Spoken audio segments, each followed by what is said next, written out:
Ladies and gentle guys, ನಮಸ್ಕಾರ. ನಾನು ಸುರೇಶ್ ಶೆಟ್ಟಿ. ಇವತ್ತು ನಿಮ್ಮನ್ನು ಉನುಕುಂದ ಗ್ರಾಮದಲ್ಲಿ ಇರುವಂಥ ಶ್ರೀ ಪ್ರಸನ್ನ ಚೌಡೇಶ್ವರಿ ದೇವಾಲಯದ ಒಂದು ಅದ್ಭುತವಾದ ಸ್ಥಳಕ್ಕೆ, ಈ ದೇವಾಲಯ, ಈ ಸ್ಥಳ ಇದೆಯಲ್ಲ, ತುಂಬ ಸುಂದರವಾಗಿದೆ, ತುಂಬ ಅದ್ಭುತವಾಗಿದೆ. ನಮ್ಮ ಕೋಲಾರದಲ್ಲಿ ಈ ರೀತಿ ಒಂದು ಸ್ಥಳ ಇದೆ ಅಂತ ಎಷ್ಟೋ ಜನಕ್ಕೆ ಗೊತ್ತೇ ಇಲ್ಲ. ವೀಕ್ಷಕರೇ, ನೀವೊಮ್ಮೆ ನಿಮ್ಮ ಪರಿವಾರ ಸಮೇತ ಬಂದು ಈ ದೇವಿಗೆ ಪೂಜೆ ಮಾಡಿ ಈ ಸುಂದರವಾದ ಸ್ಥಳದಲ್ಲಿ ಸ್ವಲ್ಪ ಸಮಯ ಕಳೆದರೆ ನಿಮಗೆ ಆನಂದದ ಅನುಭೂತಿಯಾಗುತ್ತೆ. ಪರಿಸರ ತುಂಬ ಚೆನ್ನಾಗಿದೆ. ಅಲ್ಲಿ ಮೇಲ್ಗಡೆ ಅಲ್ಲಿ ನೋಡ್ತಾ ಇದ್ರೆ ಅಲ್ಲಿ ಮೇಲ್ಗಡೆ ಅದು ನಾನು ಸಮಯ ನಿಂಗೆ ಹೇಳ್ದಲ್ಲ ಮೇಲ್ದೀಪ ಅಂತ ಹೇಳ್ಬಿಟ್ಟು ನೋಡು, ಅಲ್ಲಿ ಕಂಬ ಕಾಣ್ತಾನೆ ನೋಡು, ಆ ಕಂಬದ ಮೇಲೆ ಇಕ್ತಾರೆ ದೀಪನ, ಅದೊಂದು ಮೇಲ್ದೀಪ. ಆಮೇಲೆ ಇನ್ನೊಂದು ಯಾವುದೋ ಒಂದು ಹಳ್ಳಿಲಿ ಮೇಲ್ದೀಪ ಇಕ್ತಾರೆ. ಆಮೇಲೆ ನೋಡಿ ಇಲ್ಲೂ ಮೇಲ್ದೀಪ ಇಕ್ತಾರೆ. ಇಲ್ಲಿ ಎರಡಿಕ್ಕ ನೋಡಿ ನಾನು ಸಮಯಲ್ಲಿ ನೋಡು, ಆ ಕಲ್ಕುಸುಗಳ ಮೇಲೆ ಎರಡವೆ ನೋಡು, ಅಲ್ಲಿಲ್ವಾ ಕಲ್ಕುಸುಗಳು ಒಂದು ನೋಡು, ಅಲ್ಲೊಂದು ಈ ಮರದ ಹತ್ರ ಅಲ್ಲೊಂದು. ಇದು ಮೇಲ್ದೀಪ ಇಡುವಂಥ ಕ್ಷೇತ್ರವಿದು.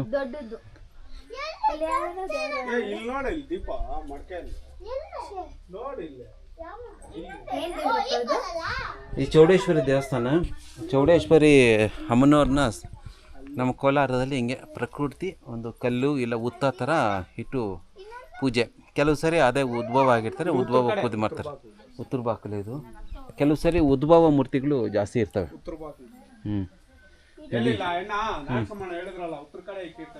ಉತ್ತರ ಕಡೆ ದೇವರು ಇಟ್ಟಿರ್ತಾರೆ ನೋಡಿ. ಇಲ್ಲ ಅಮ್ಮನ ದೇವಸ್ಥಾನ ಇದು. ಇವತ್ತು ಬಾಕಲು ತೆಗ್ದಿಲ್ಲ ಅಮ್ಮ. ತೀರ್ತಾನ ಅಮ್ಮ, ದೇವ್ರು ಒಳ್ಳೇದು ಮಾಡಲಿ ನಿನಗೆ. 150 ಮಕ್ಕಳು ಕೊಳ್ಳಿ, ಅಮ್ಮನ ಪೂಜೆ ಮಾಡಿ 2 ತೆಂಗಿನಕಾಯಿ ಹೊಡ್ತೀವಿ. ಒಳಗಡೆ ಸಪ್ತಮಾತೃಕೆಯರು ಎಲ್ಲರೂ ಇದ್ದಾರೆ ಇಲ್ಲಿ ಚೌಡೇಶ್ವರಮ್ಮನ ಜೊತೆಗೆ. ಅಮ್ಮನಿಗೆ ಅಲಂಕಾರ ಪೂಜೆ ಎಲ್ಲ ಆಗಿದೆ, ಬೆಳಗ್ಗೆ ಮಾಡಿದ್ದಾರೆ. ಇವತ್ತು 500 ಮಕ್ಕಳು ಹಾಕ್ಕೊಂಡು ಹೋಗಿದ್ದಾರೆ. ಸಪ್ತಮಾತೃಕೆಯರ ಒಂದೇ ಜಾಗದಲ್ಲಿ ಸರಿ ಸಮಾನವಾಗಿ ಪೂಜೆ ಮಾಡುವಂಥ ಏಕೈಕ ಸ್ಥಳವಿದು. ಸಪ್ತಮಾತೃಕೆಯರು ಇಲ್ಲಿ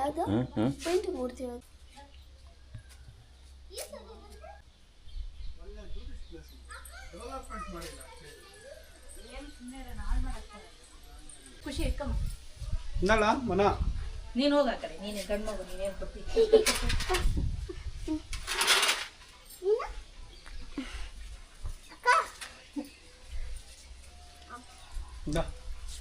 ಇಟ್ಕೊಂಡಿದ್ಯಾ? ಖುಷಿಯಾಗಿ ನೀನು ಇಟ್ಕಮ್ಮ.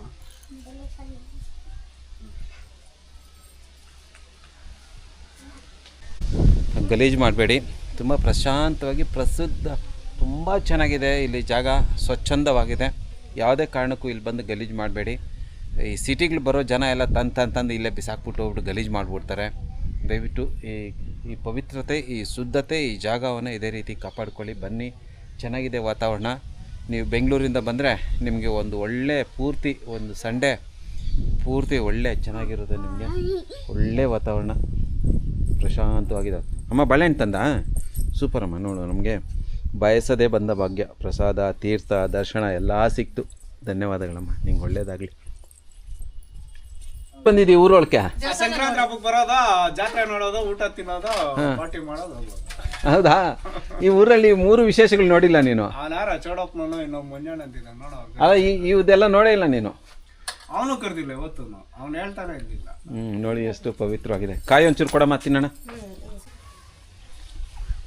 ಈ ಊರಿನ ವಿಶೇಷವಂದರೆ ವೀರಕಲ್ಲುಗಳು ಶುದ್ಧವಾಗಿ ಎಷ್ಟು ನೀಟಾಗಿದ್ದಾವೆ. ಎಲ್ಲೂ ಒಂಚೂರು ಆದ್ರೂ ಮುರುಕಾಗ್ದಿರ ಚೆನ್ನಾಗಿರುವಂಥ ವೀರಕಲ್ಲುಗಳು ಉನುಕುಂದದಲ್ಲಿ ನಿಮಗೆ ನೋಡೋಕೆ ಸಿಗ್ತವೆ.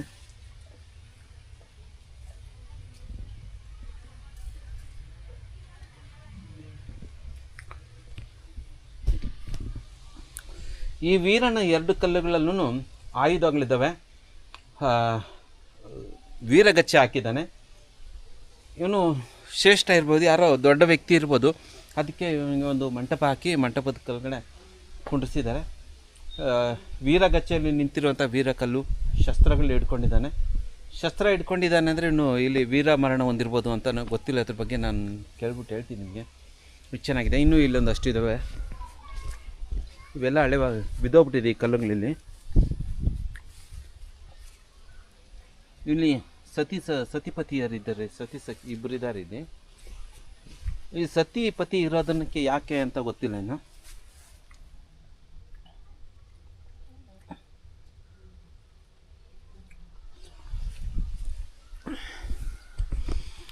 ಇಲ್ಲಿ ಗಂಡ ಹೆಂಡತಿ ಇರ್ಬೋದು, ಅಥವಾ ಇಬ್ಬರು ಇದ್ದಾರೆ, ಒಂದು ಹೆಣ್ಣು ಒಂದು ಇದಿದೆ. ಅವನು ಈ ಕಡೆ ಇರೋನು ಎರಡು ಕೈಯಲ್ಲಿ ಆಯುಧಗಳು ಇಟ್ಕೊಂಡು ವೀರಗಚ್ಚೆ ಹಾಕಿದ್ದಾನೆ.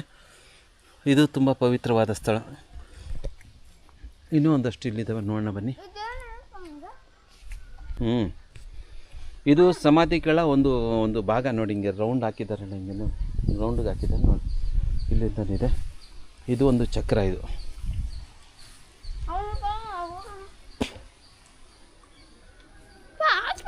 ಕಲ್ಲುಗಳು ನೋಡಿ ಎಷ್ಟು ಚೆನ್ನಾಗಿ ಕುತ್ಕೊಂಡಿರೋ ಅಲ್ವಾ?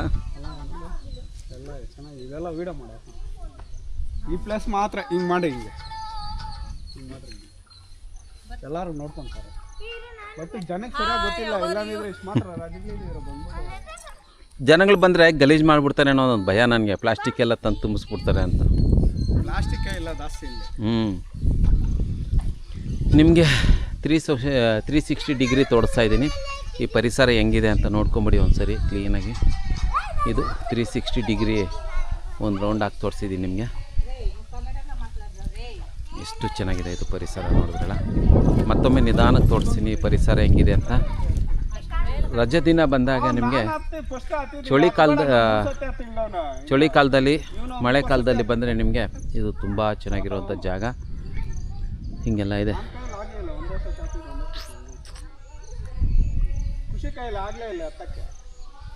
ಖುಷಿ ಹತ್ತಲೇ ಇಲ್ಲ, ಭಯ ಬಿದ್ದು ಹೋಟ್ಲು.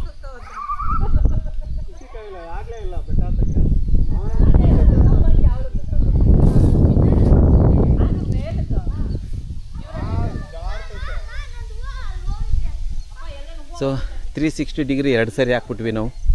ಇಷ್ಟು ಚೆನ್ನಾಗಿದೆ ಈ ಪರಿಸರ. ಬರೋಣ ಈಜು ಹೊಡ್ಯಕ್ಕೆ ಬರೋಣ. ನನಗೆ ನಾನು ಸ್ವಾಮಿ ಬರ್ತಾರೆ ಈಜು. ಹಿಂಗೂ ಬರೋಲ್ಲ, ಯಾರು ನೀರು ಒಳ್ಕೊಬೇಡ್ರಿ, ಇಲ್ಲಿ ಯಾರಿಗೂ ಈಜು ಬರೋಲ್ಲ. ಮೇಲೆ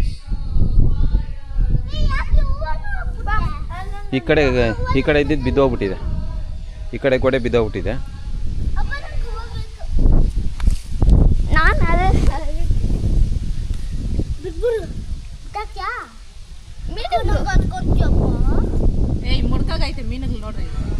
ಮೀನಲ್ಲ, ಕಪ್ಪೆಗಳು.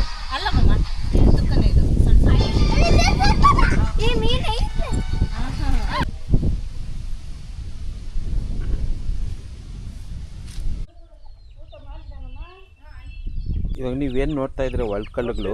ಈ ಒಳ್ಕಲ್ಲುಗಳಲ್ಲಿ ಚೌಡೇಶ್ವರಮ್ಮನಿಗೆ ಪೂಜೆ ಮಾಡುವಾಗ ಇಲ್ಲಿ ದೀಪಗಳಿಗೆ ಕುಟ್ಟಿ, ಇಲ್ಲಿಂದ ಕುಟ್ಟಿ ದೀಪಗಳಿಗೆ ಮಾಡ್ಕೊಂಡೋಗಿ ಅಲ್ಲಿ ಪೂಜೆ ಮಾಡೋವಂಥದ್ದು. ಅದು ಅದೇ ದೇವಸ್ಥಾನ ಕಾಣಿಸ್ತದೆ ಅಂತ. ಎಷ್ಟು ಚೆನ್ನಾಗಿದೆ ಪರಿಸರ, ತೋಟ. ಏನು ಕಿಲಿದೆ.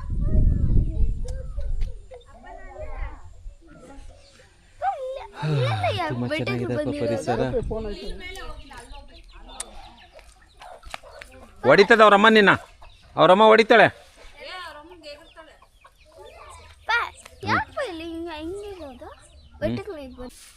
ಇದಕ್ಕೇನೋ ಒಂದು ಚರಿತ್ರೆ ಇದೆ. ಈ ಚರಿತ್ರೆ ಬಗ್ಗೆ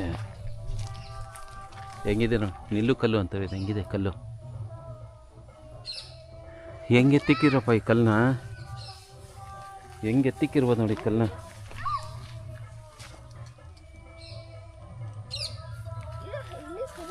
ಎಷ್ಟು ದಪ್ಪ ಕಲ್ಲು, ಹೆಂಗೆ ಎತ್ತಿಕ್ಕಿರೋದು ಇದನ್ನ.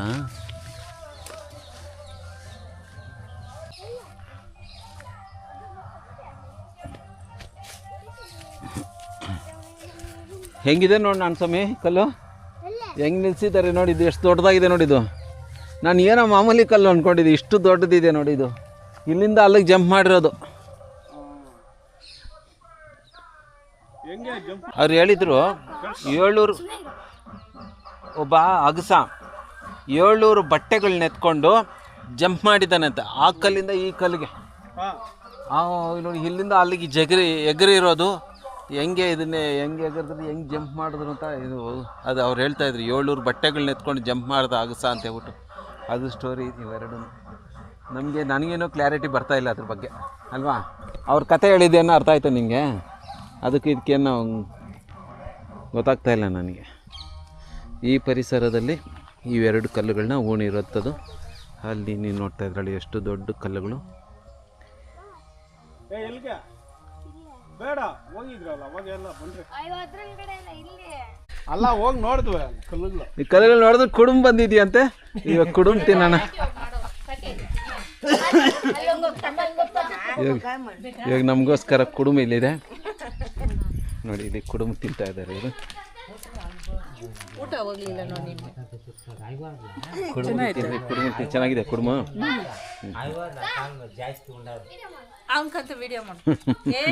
ಅವನು ಕರುಗಳಂದ್ರೆ ಅವತ್ತಿನ ನಾನು ಇಷ್ಟನೇ ಅವನಿಗೆ.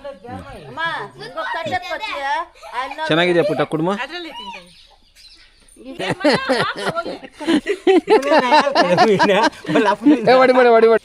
ಇವತ್ತು ಹಳ್ಳಿಗೆ ಬಂದಿದ್ದಕ್ಕೆ ಸಂದೀಪನ ಮನೆಯಲ್ಲಿ, ಸಂದೀಪನ ದೊಡ್ಡಮ್ಮನ ಮನೆಯಲ್ಲಿ ಕಡುಬು,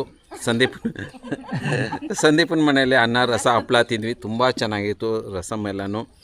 ಈ ಪರಿಸರಕ್ಕೆ, ಇಲ್ಲಿನ ವಾತಾವರಣಕ್ಕೆ ಆ ರಸ ಘಮ ತುಂಬ ಚೆನ್ನಾಗಿತ್ತು. ಕಡುಬು ಬೇರೆ ಬಂದಿದೆ. ಈ ಕಡುಬು ನಮ್ಮ ಅದೃಷ್ಟ ಕಡುಬು.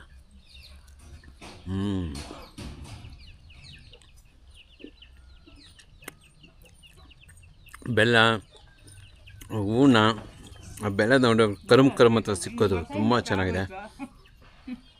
సూపర్ ತುಂಬ ಚೆನ್ನಾಗಿದೆ. బోర్లేసిన తింగా బాగుంది. నాకేం చెప్పేది మా తాత వాళ్ళు అప్పుడు చెప్తా ఉండ్రే. ఏం చెప్తా ఉండ్రే? ఓ 7 ఊర్లు మాదెత్తుకొని ఆ రాళ్ళ మీద ఆపకి పక్క జంప్ చేసిరే అంత మటుకు మాకు తెలుసు. 7 ఊరు మాదేసుకొని నీడానికి వేసుకొని ఆ తనక మాద ఇది ఎత్తుకొని నీడానికి వేసుకొని జంప్ చేసినంట. ఆ రాయి ఇంకా ఈ రాయి మీదకి ఆయన కాలుతా ఒకటి తాలుతా ఒకటి ఆ రాళ్ళు పూడ్చిండేదంట. ఓహో, ఆయన అంత పొడుగుండి ఆయన పొడుగు అంతా తెలియదు. కాలుతా ఒకటి తలకాయతా ఒకటి పూడ్చిండేది ఆ కాలంలో చెప్తా ఉండ్రంట మా తాత వాళ్ళ. చెప్తా ఉండింది. ಇವಾಗ ಅರ್ಥ ಆಯ್ತು. ಅವನು ಈ ತರ ಕಲ್ಲುಗಳ ಮೇಲೆ ಜಂಪ್ ಮಾಡ್ಕೊಂಡು ಹೋಗ್ತಾ ಇದ್ದಿದ್ದು. 7 ಊರು ಮಾದತ್ಕೊಂಡ ಪೆಂಡ್ಲ ಮಗ್ಬಿಟ್ಟು ಕಂಡಿಸಿಂದಾನಿ. ಈ ಕಲ್ಲುಗಳ ಮೇಲೆ ಜಂಪ್ ಮಾಡ್ಕೊಂಡು ಹೋಗ್ತಾ ಇದ್ದು. ಅವ್ನು ಸತ್ತೋದ್ಮೇಲೆ ಅವನ ಕಾಲ ಹತ್ರ ಒಂದು ಮರ, ತಲೆ ಹತ್ರ ಒಂದು 2 ಊಣಿರೋದವು. ಕರೆಕ್ಟ್. ಕಮಗಳ ಇತಿಹಾಸ ಏನಂದ್ರೆ, ತಲೆ ಹತ್ರ ಒಂದು ಅಷ್ಟು ಉದ್ದ ಇದ್ದಾನೋ ಏನೋ, ತಲೆ ಕಡೆ ಒಂದು ಊಣಿದ್ದಾರೆ, ಈ ಕಡೆ ಒಂದು ಊಣಿದ್ದಾರೆ. ಸೊ ಅವ್ರದ್ದು ಜಮೀನು, ಅಗಸರ್ ಜಮೀನ ನಾವು ಹಾಕೋದು ಇಲ್ಲ, ಅದು ಮಶಾಣ ಅದೆಲ್ಲ ನಮ್ಮದೇ ಬಲ್ಜಿಗಿರದೆ. ಆ ಕಾಲಾಗ ಜಂಪ್ ಮಾಡಿ ನೀರ್ಗಟ್ಟಿ ಸ್ನಾನ చేసేది. ನೀರ್ಗಟ್ಟಿ ಸ್ನಾನ మీ అప్పన చేసేదే. ಯಜಮಾನ್ರು ರಾ ಕುಸೋರ ಇಟ್ಟು ಸಾಪ್ ಮಿಂದ್ರ. ಯಜಮಾನ್ರ ಹೆಸರು ಯಲ್ಲಪ್ಪ ಅಂತ. ಯಲ್ಲಪ್ಪನವರು ಹುಣಕುಂದ ಗ್ರಾಮದ ಹಿರಿಯರು. ಎಷ್ಟು ವಯಸ್ಸು ಇವಾಗ ನಿಮಗೆ? 70 ವರ್ಷ ವಯಸ್ಸು. ಈ ಊರನ್ನ ನೀವು ಸುಮಾರು 70 ವರ್ಷದಿಂದ ನೋಡ್ಕೊಂಡೇ ಬರ್ತಾ ಇರ್ತೀರ. ಈ ವೀರಕಲ್ಲುಗಳು ಯಾವಾಗ ತೆಗೆದ್ರಿ ಆಚೆ? ಅದು ಎಲ್ಲ ತೆಗೆದು ಒಂದು 2 ವರ್ಷದಿಂದ ಆಯಿತು. ಈ ನಡುವೆ ತೆಗ್ತಿರೋದು ಕಲ್ಲುಗಳು. ಅದಕ್ಕೆ ಮುಂಚೆ ಅವೆಲ್ಲ ನೀರಲ್ಲಿ ಬಿದ್ದು ಎಲ್ಲ ಕೊಳ್ತೋಗಿ ಎಲ್ಲ ಕೆಳಕ್ಕೆ ತಳ್ಳಿಬಿಟ್ಟಿದ್ರು. ಯಾರು ತಳ್ಳಿದ್ದು? ಯಾವಾಗ ಅದು? ಅದು ಈಗ ಮುಂದೆ ಬೂದಿ ಮಣ್ಣಿತ್ತು. ಮಣ್ಣು ಯಾರಕ ಉಳಿದ್ರು, ಉದ್ದಕ್ಕೂ ಇದ್ದು. ಮೊದಲೇ ಉಣಿದ್ರು ಅವು? ಫಸ್ಟೇ ಇತ್ತು. ಆ ಬೂದಿ ಮಣ್ಣು ಎತ್ಬಿಟ್ರಲ್ಲ. ಏನ್ ಕೆತ್ತಿದ್ ಬೂದಿ ಮಣ್ಣು? ಹೊಲಗಳಿಗೆ ಹೊಡ್ಯಾಕ.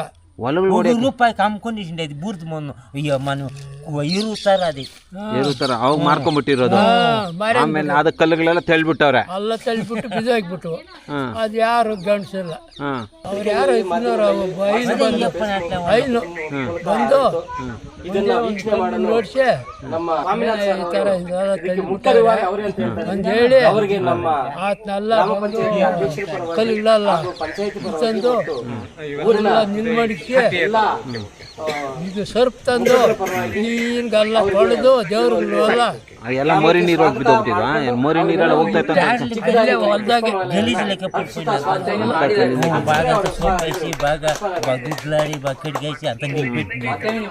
ಮಲ್ಯಮಯ ಮಲ್ಯ 5 ಬೇಕಂದ್ರೆ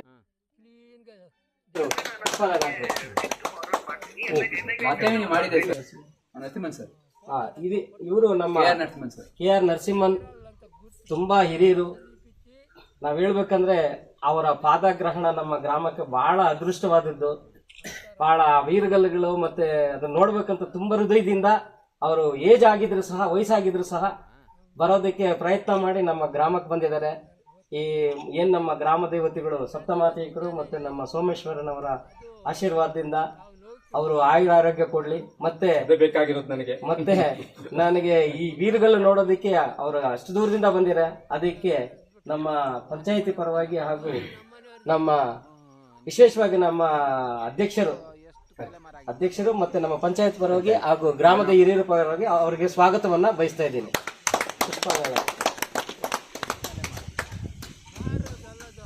ಈ ಊರಿನಲ್ಲಿ ನಿಜಕ್ಕೂ ಕೂಡ ಒಂದು ಒಳ್ಳೆ ಸುಸಜ್ಜಿತವಾಗಿರ್ತಕ್ಕಂಥ ಗ್ರಾಮ ಪಂಚಾಯಿತಿ ಇದೆ. ಇಲ್ಲಿ ಯುವಕರಿದ್ದಾರೆ. ಆ ಯುವಕರ ಶಕ್ತಿ ಈ ರೀತಿಯಲ್ಲಿ ಒಂದು ನಮ್ಮ ಗ್ರಾಮದ ಇತಿಹಾಸವನ್ನ, ಇದರ ಧರ್ಮವನ್ನ, ಇದರ ಸಂಸ್ಕೃತಿಯನ್ನ ತಿಳಿದುಕೊಳ್ಳಲಿಕ್ಕೆ ನೆರವಾಗ್ತಾ ಇದೆ ಅಂತ ಅನ್ನೋದಕ್ಕೆ ಇದೊಂದು ಮಾದರಿ ಆಗಬೇಕು. ಹುನಕುಂದ ನಮ್ಮ ಜಿಲ್ಲೆಯಲ್ಲಿ ಒಂದು ಮಾದರಿಯಾದಂಥ ಪಂಚಾಯಿತಿ ಆಗಬೇಕು ಅಂತ ಅನ್ನೋದನ್ನ ನಾನು ಮನಸ್ಸಿನಲ್ಲಿ ಸಂಕಲ್ಪ ಮಾಡ್ಕೊಂಡಿದ್ದೀನಿ. ಆ ದೇವಿ ಮುಂದೆ ಆ ಮಾದರಿ ಆಗೋದಕ್ಕೆ ತಮ್ಮೆಲ್ಲರ ಒಂದು ನೆರವನ್ನ ಅಧ್ಯಕ್ಷರಿಗೆ ಕೊಡಬೇಕು. ಅವರು ತಮ್ಮ ಪರಿಶ್ರಮವನ್ನು ಹಾಕಿ ನಮ್ಮ ಈ ಹುನಕುಂದ ಪಂಚಾಯಿತಿಯನ್ನ ನಮ್ಮ ಜಿಲ್ಲೆಯಲ್ಲಿ ಒಂದು ಮಾದರಿ ಗ್ರಾಮವನ್ನಾಗಿ ತೆಗೆದುಕೊಂಡು ಹೋಗಬೇಕು ಅಂತ ಹೇಳಿ ನಾನು ನಮ್ಮ ಸ್ವಾಮಿನಾಥನ್ ಪರವಾಗಿ, ನಮ್ಮ ರೆಡ್ಡಿಯವರ ಪರವಾಗಿ, ಎಲ್ಲರ ಪರವಾಗಿನೂ ಕೂಡ ನಾನು ಆ ತಾಯಿನಲ್ಲಿ ಪ್ರಾರ್ಥನೆ ಮಾಡ್ಕೊಳ್ತಾ ಅವರಿಗೆ ನನ್ನ ಆಶೀರ್ವಾದವನ್ನ ಸಲ್ಲಿಸ್ತಿದ್ದೇನೆ.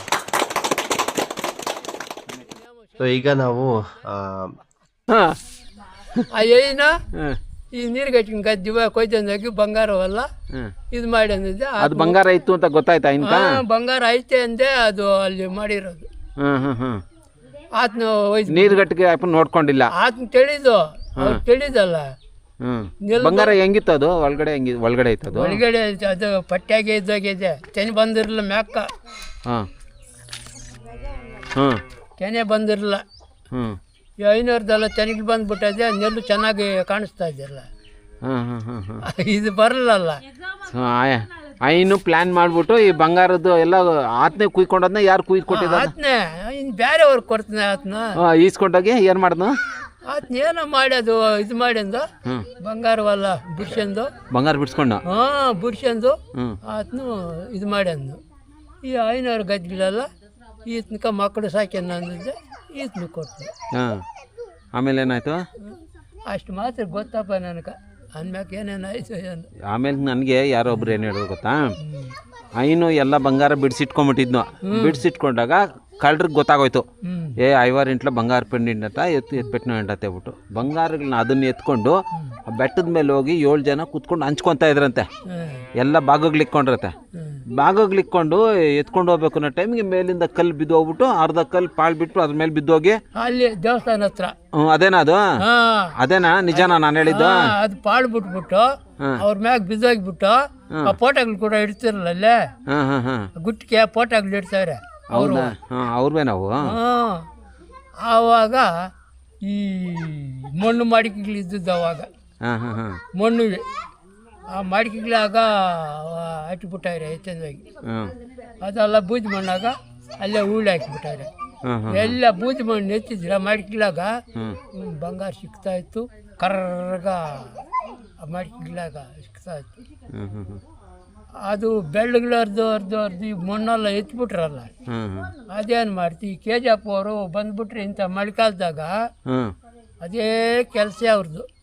ಕರ್ರಗ ಈ ಎಲೆಗಳು ಬಂದಿರ್ತಾವೆ ನೋಡು ನೀರು, ಆ ಜಾಗದಾಗ ಬಂದು ತಳ್ಳಿ ಕೆರೆಕೆತ್ತಂದೋಗಿ ಸೋಸಿ ಈಸಿಸ್ತಾರೆ. ಬಂಗಾರ ಸೋಸಿ ತಂದು ಹೋಗ್ತಾ ಇದ್ರು ಅವ್ರು. ಎತ್ಕೊಂಡು ಹೋಗ್ತಾ ಇದ್ರಾ? ಇವಾಗ ಮಾಡಲ್ಲ, ಇವಾಗ ಬರಲ್ಲ ಅವರು. ಇವಾಗ ಇಲ್ಲ, ಇವಾಗ ಅವ್ರಿಲ್ಲ, ಅವರು ಇಲ್ಲ. ಇಲ್ಲಿ ಸಿಕ್ಕೋದಿಲ್ಲ, ಇಲ್ಲಿ ಸಿಕ್ಕಲ್ಲ. ಅಲ್ಲ ತೇಲೈತಲ್ಲ, ಅದು ಹೋಯ್ತು, ಎಲ್ಲ ಹೊರಟೋಗ್ಬಿಡ್ತವೆ.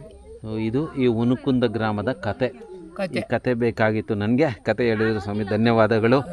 ಇವರು ನೀರ್ಗಟ್ಟಿಕರು ನೀವು. ಬೂರ್ಗ್ ಮರ ಎಲ್ಲಿದ್ದು? ನೋಡಿ ನಮ್ಮ ಮಲ್ನಲ್ಲಿ ಅಲ್ಲಿ ನಿಮ್ಮ ಹೊಲ ಆಯ್ತಾ? ಹೊಲ ಐತೆ ಅಲ್ಲಿ. ನಮ್ಮ ಮಲ್ನಲ್ಲಿ ದೊಡ್ಡ ಮರ ಬೂರ್ಗ್ ಮರ. ಬೂರ್ಗ್ ಮರ ಏನು ಉಪಯೋಗ ಏನಿರ್ತಾರೆ ಅದರಲ್ಲಿ? ಮರ ಅಷ್ಟೇ, ಹಣ್ಣುಗಳೇನು ತಿನ್ನಲ್ವ ಅದರಲ್ಲಿ? ಅಷ್ಟು ಇವಾಗ ಪ್ಲಾಸ್ಟಿಕ್ ಬೆಂಕಿ ಪೆಟ್ಟಿಗೆ ಬಂದ್ಬಿಟ್ಟವೆ. ಅವಾಗ ಪ್ಲಾಸ್ಟಿಕ್ ಬೆಂಕಿ ಪೆಟ್ಟಿಲ್ಲ, ಕಡ್ಡಿದಿರ್ತಾ ಇತ್ತು. ಅದೇ ಆ ಮಣ್ಣಲ್ಲಿ ಸಿಗಿಸಿ ಬೆಂಕಿ ಪೆಟ್ಟಿಗೆ ಮಾಡ್ತಾ ಇದ್ದದ್ದು ಅವಾಗ. ಆ ಮರದ ತುಂಡೇನಲ್ಲೇ ಆ ಕಡ್ಡಿಗಳು ಮಾಡ್ತಾ ಇದ್ದಿದ್ದ? ಕಡ್ಡಿ ಮಾಡಿ ಪೆಟ್ಟೆ ಮಾಡೋದು ಅದ್ರಾಗೆ. ಇವಾಗೆಲ್ಲ ಪ್ಲಾಸ್ಟಿಕ್ ಬಂದ್ಬಿಟ್ಟವೆ.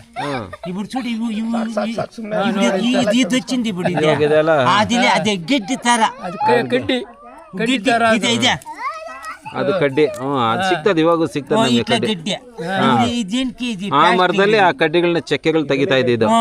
ಹಾ, ಆಮೇಲೆ ಏನಾಯ್ತು? ಅದು ಮಾಡಿ ಇದು ಮಾಡ್ತಾ ಇದ್ರು, ಪೂಜೆಯನ್ನ ಮಾಡ್ತಾ ಇದ್ರೆ ಅದಕ್ಕೆ ಪೂಜೆ ಮಾಡ್ತಾ ಇದ್ಲು. ಯಮ್ಮನು ದೇವರು ಚೌಡೇಶ್ವರಿ ತಾಯಿ, ಯಮ್ಮನು ಅದನ್ನು ಮುಕ್ಕು ಆತ ಕೊಯ್ಲದ ಅದು ಮುಂದೆ ದೇವ್ರು. ಆ ದೇವರು ಹೋಗಿ ಆ ಮರನಲ್ಲಿ 3 ಸುಟ್ಟೆ ಹಾಕ್ಯಂದು ಬಂದು ಆ ಮರದಾಗ ಮ್ಯಾಕ ಇಲ್ಲಿ ದೇವಸ್ಥಾನಕ್ಕೆ ಬಂದು 3 ಸುಟ್ಟು ಹಾಕೋದು ದೇವಸ್ಥಾನ ಯಮ್ಮನು ಚೌಡೇಶ್ವರಮ್ನ. ಚೌಡೇಶ್ವರಂ ಬಂದು ತಿರ್ಗಾ ಅಯ್ಯಮ್ಮ ತಳ್ಳಿ ನೋಡು ಮ್ಯಾಗ ಹತ್ಗ ಕಾಡಿನಲ್ಲಿ ಐತೆ, ಅಲ್ಲಿ ಒಂದು ದೇವಸ್ಥಾನ ಇದೆ ಅಲ್ಲಿ. ಇನ್ನೂ ಒಂದೈತೆ ಆ ಕಡೆ.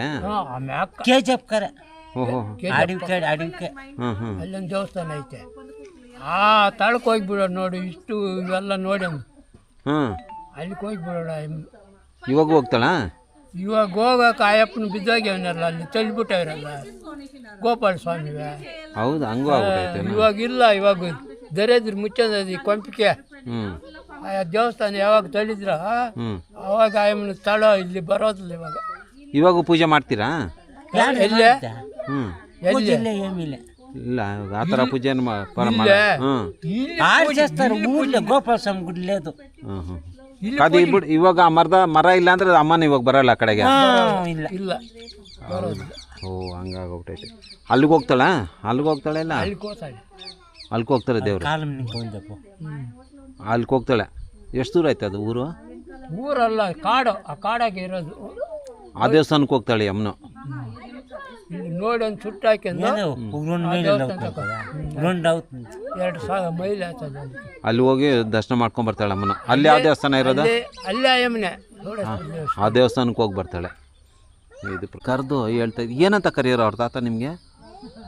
ಎಲ್ಲಪ್ಪ ಬಾರಪ್ಪ, ಅಯ್ಯಮ್ಮನ ತಾಯಿ ಬಂದಳು ನೋಡಿ ಬಾರ, ತಾಯಿ ಬಂದಳು ತಾಯಿ ನೋಡಿ ಬಾರೋ ಒಂದು ಕರೆಯೋದು ಅಯ್ಯಪ್ಪನು. ಅಯ್ಯಪ್ಪನ ಎಲ್ಲಿರ್ತಾ ಇದ್ನು? ಅಯ್ಯಪ್ಪ ನೋಡಿ ಬಂಡಿ ಮ್ಯಾಗ ಇಲ್ಲೇ ಇರೋನು. ಈ ಬಂಡಿ ಮೇಲೆ ಇಲ್ಲೇ ಇರೋನು ಬಂಡಿ ಮ್ಯಾಗ ಕೂತಂದು. ನಾನು ಅಯ್ಯಪ್ಪನ ಜೊತೆಗೆ ಬರೀನಿ ಇಲ್ಲಿಗೆ ಬಂದು ಕೂಗೋನು. ನೋಡೋ ಅಯ್ಯಮ್ಮನ ಬಂದು ನೋಡೋದು, ಅಯ್ಯಮ್ಮನ ತಾಯಿ ಸುಟ್ಟಾಕ್ತಾಳೆ ನೋಡೋ. ಅದು ಹೆಂಗೆ ಗೊತ್ತಾಗ್ತದೆ ನಿಮ್ಗೆ ನೀವು ನೋಡೋದು? ಬೆಳಕು ಬೆಳಕು ಬೆಳಕು ಏನು ಉರಿತದ ಕರ ಕೆಂಪುಗ. ಬ್ಯಾಟ್ರಿ ಒಯ್ದಪ್ಪ ಅಂದೆ ಅಯ್ಯಮ್ಮನ ಓಡಾಡ್ತಾ ಇದ್ರೆ. ಎಷ್ಟೊತ್ತಿನಲ್ಲಿ ನೋಡ್ತಾ ಇದ್ದೀರಿ ನೀವು? ನಾವು 10-12 ಗಂಟೆ ರಾತ್ರಿಯಾಗ. ರಾತ್ರಿ ಹೊತ್ತು ಓಡಾಡ್ತಾ ಇರೋದು ಅದಕ್ಕೆ ಗೊತ್ತಾಗ್ತದೆ. ಹಗಲೊತ್ತು ಬರೋದಿಲ್ಲ, ರಾತ್ರಿ ಹೊತ್ತು. ರಾತ್ರಿ ಹೊತ್ತು ಅಯ್ಯಮ್ಮನ ಓಡಾಡ್ತಾ ಇದ್ಲು. ಆ ಓಡಾಡುವಾಗ ಯಾರಾದರೂ ಅಡ್ಡ ಬಂದ್ರೆ ಅಷ್ಟೇ ರಕ್ತ ಗಡ್ಡಿಗೆ ಬಂದ ಅಲ್ಲೇ ಆಟ್ಬೈಲು ಅಯ್ಯಮ್ಮನ ಬಂದರೆ ಕಲ್ದಿರ ಬಟ್ಟೆ ಚೆಂದ ಕಲ್ದಿರ ಎಂತ ಬಿದ್ದನ್ನು ಬಿಡಬೇಕು. ಹೌದಾ? ಅಯ್ಯಮ್ಮನ ಕಾಣಿಸ್ದಿರ ಕಾಣಿಸಿದ ಅಯ್ಯಮ್ಮನ ಕಾಟ ಸಿಕ್ಕಿದ್ರೆ ಅಷ್ಟೇ ಕತ್ತು ಮುಗಿತ್ತು. ದೇವಸ್ಥಾನ ಸುಟ್ಟಾಕಿ ಎಲ್ಲಿಗೆ ಹೋಗ್ತಾ ಇದ್ರು? ದೇವಸ್ಥಾನ ಆ ಮರ್ಕ ಹೋಗೋಳು. ಆ ಮರ್ಕ ನೀನು ಅವಾಗಲೇ ಹೇಳ್ದಲ್ಲ ಮರ್ಕ. ಮರ್ಕ ಹೋಗೋಳು. ಅಲ್ಲಿ 3 ಸುಟ್ಟು ಹಾಕಿಬಿಟ್ಟು ಅಯ್ಯಮ್ಮನ ತಡ್ಕ ತುರು ಅಲ್ಲಿ ಹೊರಟು ಬಿಡೋಳು. ತಿರ್ಗಾ ಕಾಡಿಗೆ ಹೊರಟೋಗ್ಬಿಡೋಳು. ಇವೆಲ್ಲ ರಾತ್ರಿ ಹೊತ್ತು ನೋಡ್ತಾ ಇದ್ರಿ ನೀವು? ರಾತ್ರಿ. ಅವಾಗೇನು ತೋಪುಗಳು ಮರಗಳು ಏನೂ ಇಲ್ಲ, ಬಟ್ಟಾಳು ಬೈಲಿದ್ದ ಬಂದಿತ್ತು. ಮೊದಲು ಮರಗಳು ಇರ್ಲಿಲ್ವಾ? ಏನೂ ಇಲ್ಲ, ಇವೆಲ್ಲ ಮರಗಳ ತೋಪುಗಳು ಏನೂ ಇಲ್ಲ. ಅಲ್ಲಿಗೆ ಹೋಗೋ ಗಂಟ ಬೆಳಕು ಚೆನ್ನಾಗಿ ನಮ್ಗೆ ಕಾಣಿಸೋದು. ಈ ಮರಗಳು ಗಿಡಗಳು ಅವಾಗ ಏನೂ ಇರಲಿಲ್ಲ? ಏನೂ ಇಲ್ಲ ಅವಾಗ. ತೆಂಗಿನ ಮರಗಳು ಇರಲಿಲ್ಲ? ಏನೂ ಇಲ್ಲ. ಈ ತೆಂಗಿನ ಮರಗಳು ಆಮೇಲೆ ಉಣ್ಕೊಂಡಿರೋದು ಇವರು? ಅಜ್ಜನ ಸತ್ ಮ್ಯಾಕ ಉಳಿರೋದು ಇವರು ಅಪ್ಪನು. ಬೇಡಮ್ಮ ತಾತನ ಅಂದರೆ ಇವಾಗ ತಾತನ ಸತ್ತೋದ್ಮೇಲೆ ನೀನು ಆಮೇಲೆ ನೋಡೋಕೆ ಬರಲಿಲ್ಲ ಇಲ್ಲಿ? ಯಾರ? ನೀನು ನೋಡೋಕೆ ಬರಲಿಲ್ಲ? ನಾನು ಅವ್ರ ಆತನ ಮಗನ ಜೊತೆಗೆ ಇದ್ನಲ್ಲ, ಇಲ್ಲೇ ಇದ್ನ. ಇವಾಗ ಕಾಣಿಸಲ್ವಾ? ಇವಾಗ ಕಾಣಿಸೋದು. ಈಗ ಬರೋದೇ ಇಲ್ಲ ಇವಾಗ. ಆ ಮರವು ತಳ್ಳಿ ಯಾವಾಗ ತಳ್ಳಿಬಿಟ್ರ ಅವಾಗ ನಿಂಕ ಬರೋದಿಲ್ಲ. ಅದಾಗ ದೇವಸ್ಥಾನ ಹೋಗಿಬಿಡ್ತಲ್ಲ ಅಯ್ಯಮ್ಮನ ಜೊತೆಗಿದ್ದ ಅಯ್ಯಪ್ಪನ. ಹೌದಾ? ವೇಣುಗೋಪಾಲ ಸ್ವಾಮಿ ಅವರೆಲ್ಲ ಜೊತೆಲಿದ್ದವ್ರ? ದೇವಸ್ಥಾನ ಹೋಗ್ಬಿಡ್ತು, ಈ ಮರನೂ ಹೋಗ್ಬಿಡ್ತು, ಅಮ್ಮ ಈ ಕಡೆ ಬರೋದು ನಿಂತೋಗ್ಬಿಟ್ಲು. ದೇವಸ್ಥಾನ ಹೋಯ್ತಾ, ಮರ ಹೋಯ್ತು, ಇವಾಗ ಬರೋದು. ಇವಾಗ ಮೆರವಣಿಗೆ ಬಂದರೆ ಅವ್ರು ಇಬ್ಬರಾಳು ಊರಾಕ ಮೆರವಣಿಗೆ ಬಂದ್ರೇನೆ, ಇದ್ರೆ ಒಬ್ಬ ದೇವರು ಹೋಯ್ತಾ ಬರೋದಿಲ್ಲ. ಇವಾಗ ವೇಣುಗೋಪಾಲ ಸ್ವಾಮಿ ತೆಳ್ಳಿ ಎಷ್ಟು ವರ್ಷ ಆಯ್ತಾ? ನನಗೆ ಗೊತ್ತಿಲ್ಲ ಸ್ವಾಮಿ, ಏನು 20 ವರ್ಷ ಆಗಿತ್ತು. ಅವತ್ತಿಂದ ಪೂಜೆ ಪುರಸ್ಕಾರಗಳು ಹಂಗೆ ಆಗ್ಬಿಟ್ಟು ಸ್ವಲ್ಪ ಎಲ್ಲ ಇವಾಗ ಆಗ್ಬಿಟ್ಟಿದೆ. ಇವಾಗ ಅದು ತಿಳಿದ ಮೇಲೆ ನಿಮ್ಮ ದೇವ್ರ ನಿಮ್ಮೂರು ಕಷ್ಟ ಬಂದಿದೆ ಅಂತ ನೀವು ಹೇಳೋದು. ಅದು ಆ ದೇವಸ್ಥಾನ ಯಾವಾಗ ತಳಿದ್ರೆ ಅವಾಗ ಕಷ್ಟ ಬಂತು. ಆಯಮ್ಮನು ಇಲ್ಲಿ ತಳೋ ಇಲ್ಲಿ ಬರೋದು ಬಿಟ್ಬಿಟ್ಲ. ಆಯಪ್ಪನ ಹೋಗಿ ಇದ್ರಾಗ ಮಂಡ್ಗೋಡ್ಯಾಗ ಹಾಕ್ಬಿಟ್ಟಾರೆ ದೇವಸ್ಥಾನದಲ್ಲಿ. ಏನು ಮಾಡ್ತೀನಿ. ಇವಾಗ ದೇವಸ್ಥಾನ ನಿರ್ಮಾಣ ಮಾಡಿ ಎಲ್ಲ ಪಪ್ತಿಯಾಗಿ ಮಾಡಿದ್ರೆ ಅವಾಗ ಚೆನ್ನಾಗಿ. ಅಂದರೆ ನಿಮ್ಮೂರಲ್ಲಿ ಎಲ್ಲ 500 ದಿನ ನಡೀತಾ ಇದ್ದಿದ್ದು ರಾಜಭಾರ? 500 ಎಲ್ಲ 500 ದಿನ ನಡೀತಾ? 500 ಅಲ್ಲ, 500 ಇದ್ದಾಗ ಚೆನ್ನಾಗಿ ನಡೆಸ್ತಾ ಇದ್ರಾ? ಅಲ್ಲ ಸ್ವಾಮಿ, ಚೆನ್ನಾಗಿ ನಡೀತದೆ. ನಾವು ಅಷ್ಟೇ ಚೆನ್ನಾಗಿತ್ತು ಊರು ಚೆನ್ನಾಗಿತ್ತು. ನೀವು 500 ಇಲ್ಲಿದ್ದಾಗ. ಯಾವಾಗ 500 ಒಬ್ಬೊಬ್ರು ಬಿಟ್ಟು ಹೊಟ್ಟೋಗ್ಬಿಟ್ರೆ ಎಲ್ಲಾನು. ಇದು ಹುನ್ಕುಂದ ಗ್ರಾಮಕ್ಕೆ ನಾವು ಬಂದಾಗ ದೊಡ್ಡವ್ರ ಹತ್ರ ಮಾತಾಡ್ತಾ ಇದ್ದಾಗ ಈ ಊರಿನ ಎಲ್ಲ ಇತಿಹಾಸಗಳನ್ನ ಮಾತಾಡ್ಕೊತಾ ಸಿಕ್ಕಾಪಟ್ಟೆ ವಿಷಯಗಳಿದ್ದಾವೆ. ಒಂದೊಂದು ಕೇಳ್ತಾ ಇದ್ರೆ ಆಶ್ಚರ್ಯ ಆಗ್ಬಿಡುತ್ತೆ. ಅಂಥ ವಿಷಯಗಳು ಈ ಊರಲ್ಲಿ ನಡ್ತಿದೆ. ನಮ್ಮ ಕೋಲಾರ್ಗೆ ಈ ಊರು ತುಂಬ ಹಳೆಯ ಊರು. ಇಲ್ಲಿ ಬಂಗಾರ ಇತ್ತು ಅಂಥೇಳಿ ಅದನ್ನು ಕೊಲ್ಲೆ ಹೊಡೆಯೋಕ್ಕೆ ಈ ಊರ ಮೇಲೆ ದಂಡೆತ್ಕೊಂಬರ್ತಾಯಿದ್ರು. ಬೇಕಾದಷ್ಟು ಬೇರೆ ಬೇರೆ ಕಡೆಯಿಂದ ಎಲ್ಲ ದಂಡೆತ್ಕೊಂಬಂದು ಊರ ಮೇಲೆ ಕೊಲ್ಲೆ ಹೊಡೆಯೋಕ್ಕೆ ಬರ್ತಾಯಿದ್ರು. ಅವಾಗ ಇಲ್ಲಿ ಬಂಗಾರ ಇತ್ತೇನೋ, ಅದಕ್ಕೆ ದಂಡು ಬರ್ತಾ ಇದ್ದಿದ್ದಲ್ವ. ಅವ್ರ ಜೊತೆಯಲ್ಲಿ ವೀರಾವೇಶದಿಂದ ಹೋರಾಡಿ ಗೆದ್ದು ಸತ್ತವರ ಅವರೆಲ್ಲ ಪಳುವಳಿಕೆಗಳು ಇಲ್ಲಿ ವೀರ ಕಲ್ಲುಗಳಾಗಿರೋ ಅಂಥ ಒಂದು ವೀರರ ಶೂರರ ಒಂದು ಊರಿದು. ತುಂಬ ಇತಿಹಾಸ ಈ ಊರಿಗಿದೆ. ಕೋಲಾರಿಂದ ಒಂದು 20 ಕಿಲೋಮೀಟ್ರ್ ಇದೆ. ಎಷ್ಟು ಕಿಲೋಮೀಟ್ರ್ ಇದೆ ಕೋಲಾರಿಂದ? 20 ಕಿಲೋಮೀಟ್ರು. 20 ಏನದು ನಾವು ತಿರ್ಕೊಂಡಿದ್ದ ಹಳ್ಳಿ ಹೆಸರು? ಹಳ್ಳಿ ಹೆಸರು ನಾವು ತಿರ್ಕೊಂಡ್ರಲ್ಲ ಗೇಟು. ಇದು ಏನು ಗೇಟ್ ಮ್ಯಾಮ್ ತಿರ್ಕೊಂಡಿದ್ದ ಅಲ್ಲಿ ತಿರ್ಕೊಂಡು ಹಿಂಗೆ ಬಂದಲ್ಲ, ಗಂಗಾಪುರ ಗೇಟ್. ಗಂಗಾಪುರ ಗೇಟಿಂದ ನೀವು ರೈಟಿಗೆ ತಗೊಂಡ್ರೆ ಸೀದಾ ಇಲ್ಲಿಗೆ ಬರ್ತೀರಾ. ಈ ಕಡೆಯಿಂದ ಬೌಂಡ್ರಿ ಹುನ್ಕುಂದ ಬೌಂಡ್ರಿ ಅಂದ್ರೆ ಅಲ್ಲಿ ನಿಲ್ಲಿಸ್ತಾರೆ. ಈ ಕಡೆ ಬರ್ಬೇಕು. ಹುನ್ಕುಂದ ಬೌಂಡ್ರಿ ಬೇತ್ಮಂಗ್ಲ ಕೋಲಾರ ರೋಡು ರಸ್ತೆ. ಹುನ್ಕುಂದ ಇಂದಾನು ನೀವು ಈ ಊರೊಳಗೆ ಬರ್ಬೋದು. ಗಂಗಾಪುರ ಗೇಟಿಂದಾನು ಬರ್ಬೋದು. ಆಮೇಲೆ ಅದು ಒಳ್ಳೆರಳ್ಳಿನ? ಅದು ಒಳ್ಳೆರಳ್ಳಿ ಅಂತಪ್ಪ ಅದು. ಅದನ್ನ ಬೇರೆ ಹೆಸರು ಹೇಳಿದ್ನೆ. ಅಲ್ಲಿ ಗೇಟು ಗಂಗಾಪುರ. ಊರು ಹಾಕ ನಮ್ಮೂರಾಗ ಬರೋದು ಅದು ಒಳ್ಳೆರಳ್ಳಿ. ಒಳ್ಳಿರಳ್ಳಿನ ಅದು? ಫಸ್ಟ್ ಊರು ಒಳ್ಳಿರಳ್ಳಿ. ಎಷ್ಟು ಊರುಗಳು? ಒಂದೇ ತಾನೇ ನಮ್ಗೆ? ಒಂದೇ. ಸರಿ, ಈಗ ಆಮೇಲೆ ಈ ಕಡೆಯಿಂದ ಬಂಗಾರಪೇಟೆಯಿಂದನೂ ಬರ್ಬೋದು. ಬಂಗಾರಪೇಟೆಯಿಂದ ಬಸ್ ಇದೆ. ಕೋಲಾರಿಂದ ಬಸ್ ಇಲ್ಲ. ಬೇತ್ಮಂಗ್ಲಿಂದ ಬಸ್ ಆಯ್ತಾ? ಬೇತ್ಮಂಗ್ಲಿಂದ ಕೋಲಾರ ಇಲ್ಲಿಗೆ ಬರಲ್ಲ. ನೀವು ಊರೊಳಗೆ ಬರಬೇಕು ಅಂದರೆ ಬಂಗಾರಪೇಟೆಯಿಂದ ಬಸ್ ಇದೆ, ಬಂಗಾರಪೇಟೆಗೆ ಬರಬೇಕು. ಇಲ್ಲ ಅಂದರೆ ನೀವು ಈಗ ಇಲ್ಲಿ ಬಂದ್ಬಿಟ್ಟು ಏನಾದರೂ ಇಲ್ಲಿಂದ ಬರೋಗಿ ಇನ್ನೆಲ್ಲೂ ಸಿಕ್ಕಲ್ಲ. ಅದೇ ನೀವು ಅಲ್ಲಿ ಇಳಿದ್ಬಿಟ್ಟು ಗಂಗಾಪುರ ಗೇಟಲ್ಲಿ ಇಳಿದ್ಬಿಟ್ಟು ನಡ್ಕೊಂಬರ್ಬೇಕು. ಅದು 2-3 ಕಿಲೋಮೀಟ್ರ್ ಆಗುತ್ತೆ, ದೂರ ಐತೆ. ಆಮೇಲೆ ಆ ಕಡೆಯಿಂದನೂ ಬರ್ಬೋದು. ಅದು ಏನದು ಏನಹಳ್ಳಿ ಹೆಸರು? ಅದೇ ನಾವು ಹೇಳ್ದಲ್ಲ, ಗಡಿಗೆನಹಳ್ಳಿಯಿಂದ ಅಂದ್ಬಿಟ್ಟು ಆ ಕಡೆ ಹಳ್ಳಿಗಳ ಮೇಲಿಂದ ಒಂದು ಬರುತ್ತೆ, ಅಲ್ಲೂ ಒಂದು ದಾರಿ ಇದೆ. ಈ ಊರಿಗೆ ಒಟ್ಟು 4 ದಾರಿ ಇದೆಯಪ್ಪ. 4 ದಾರಿ ಇದೆ ಇದಕ್ಕೆ. ಈ ಊರಿಗೆ ನಿಮ್ಗೆ ಬರೋಕ್ಕೆ 4 ದಾರಿಗಳಿದ್ದಾವೆ. ಸೊ ಯಾವಾಗನ ಬಂದಾಗ ಬನ್ನಿ, ತುಂಬ ಚೆನ್ನಾಗಿದೆ ಊರು. ನಾವಂತೂ ಬೆಳಿಗ್ಗೆ 12 ಗಂಟೆ ಅಷ್ಟೊತ್ತಿಗೆ ಇಲ್ಲಿ ಬಂದ್ವಿ. ಅವತ್ತಿಂದನೂ ಇಲ್ಲೇ ಕೂತ್ಕೊಂಡು ಎರಡು ರಸ್ತೆ ಇದೆ. ಅಲ್ಲೊಂದು ರಸ್ತೆ ಇದೆ. ಈ ಹಳ್ಳಿದು ಇಷ್ಟೊಂದು ಚರಿತ್ರೆ ಇರುವಂಥ ಒಂದು ಹಳ್ಳಿ ಹುನ್ಕುಂದ ಗ್ರಾಮ. ತುಂಬ ಅದ್ಭುತವಾಗಿದೆ. ಇನ್ನೂ ಹಳೇದಾಗೇ ಇದೆ ಈ ಹಳ್ಳಿ. ನೀವು ನೋಡಿದ್ರೆ ಇನ್ನೂ ಹಳೇತನ, ಆ ಸಂಸ್ಕೃತಿ, ನಮ್ಮ ಹಳ್ಳಿ ಸೊಗಡು, ಹಳ್ಳಿ ಜನ, ಅದೆಲ್ಲ ಇಲ್ಲಿ ನಿಮ್ಗೆ ನೋಡೋಕೆ ಸಿಗುತ್ತೆ. ಜೈ ಕರ್ನಾಟಕ, ಜೈ ಹಿಂದ್.